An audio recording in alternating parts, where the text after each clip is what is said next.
Hi guys, magandang araw po sa inyong lahat. Ito naman po ang kaibigan nyo si Jake. Ano bang topic natin for today? Topic natin for today, okay lang po mangutang basta marunong tayong magbayad. Well, ang economy natin dito sa mundo guys, no, medyo paiba-iba sa bawat bansa. Dito sa Pilipinas, alam naman natin, no, hanggang ngayon medyo mataas po ang mga bilihin, serbisyo at iba pang bagay. At ang sahod ay hindi masyado tumataas.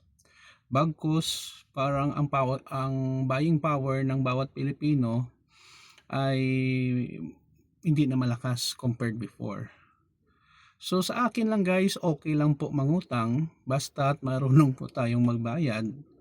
Kasi guys, no, ako hindi naman ako nangungutang palagi, no. As much possible iniiwasan ko. Bakit po? Una-una guys, medyo hindi po ako makatulog kung may utang ako, not unless it is very important na mangutang ako. Ikalawa, ang inutangan natin ay nag-sacrifice yan guys, no, na ipahiram sa atin ang pera nila para matulungan tayo. So by having that, dapat natin bigyan din silang halaga na magkapera tayo, babayaran natin sila. So how about na kulang ang pera natin na pangbayad sa kanila? Talk to them.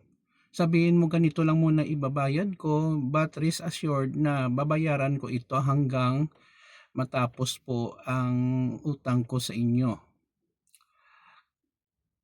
Sa ganyan na pamaraan, makikita nila ang iyong sincerity at honesty na willing kang magbayad. Kaso kulang lang talaga ang pera mo. Huwag mo silang takbuhan, wag mo silang i-block sa Facebook, wag mo silang i-ignore ang kanilang messenger sa Facebook or anumang social media. Kasi guys, kung gawin nyo yan, masisira guys ang inyong credibility bilang tao. Once na masira yan guys, ang inyong credibility, ang inyong trust, no? Trust nyo, ang inyong pangalan sa ibang tao, wala ka na. You're done already. Wala nang maniniwala sa'yo, at mawalan ka rin ng kaibigan. However guys, no, dito nakita ko may mga tao talaga, no, basta makapagloko lang, mga makapangutang at hindi nila bayaran, okay lang sa kanila, no, na masira ang kanilang kredibilidad at kanilang pangalan. Sa kanila na yon. Pero sa akin guys, having a trustworthy name at may pangalan ka guys, ay mas mahalaga pa yan guys sa yaman sa mundo.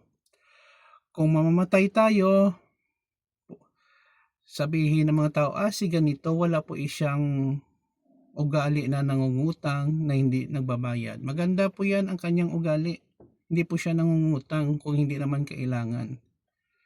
What a legacy that we can left to our brothers and sisters kung meron kayo, or mga anak, or mga apo, kung ikaw ay may isang salita, especially sa pangungutang. Again, ang pangungutang ay hindi masama, bagkus maganda yan kung kailangan mo talaga na nagipit ka, pero dapat natin yan babayaran. Kung hindi natin pagbabayaran at tumakbo lang tayo, most likely may karma na babalik yan sa atin in one way or another. Hindi ko alam kung anong karma yan, pero definitely there's something na dapat tayong babayaran sa ganitong na mga ugali. Ibang tao naman, kung mangutang, sila man magde-decide kung kailan sila magbabayad. Hindi naman yun maganda. Dapat may specific date and time kung kailan sila magbabayad. Hindi nga ikaw na nga nangutang, ikaw pang magde-demand na kailan mo lang gustong babayaran. It happened to me several times already, but again, as I learn from it, dapat lang talaga maging careful lang tayo sa pagkikitungo sa ating mga kapwa. Okay tayo magpautang basta kilala natin ang tao at alam natin na willing silang magbayad. So, yun lang po guys. Sana po may napulot po tayong aral na okay lang mangutang basta alam natin kung basta magbabayad po tayo. Yun lang po. Maraming salamat sa inyong pakikinig, panonood. Please follow me in my Facebook and YouTube channel. Maraming salamat po. Please subscribe sa YouTube guys. Kita-kita po tayo sa sunod na video. Paalam guys, ito naman pong kaibigan nyo si Jake. Paalam, bye-bye. Ingat po tayo lagi.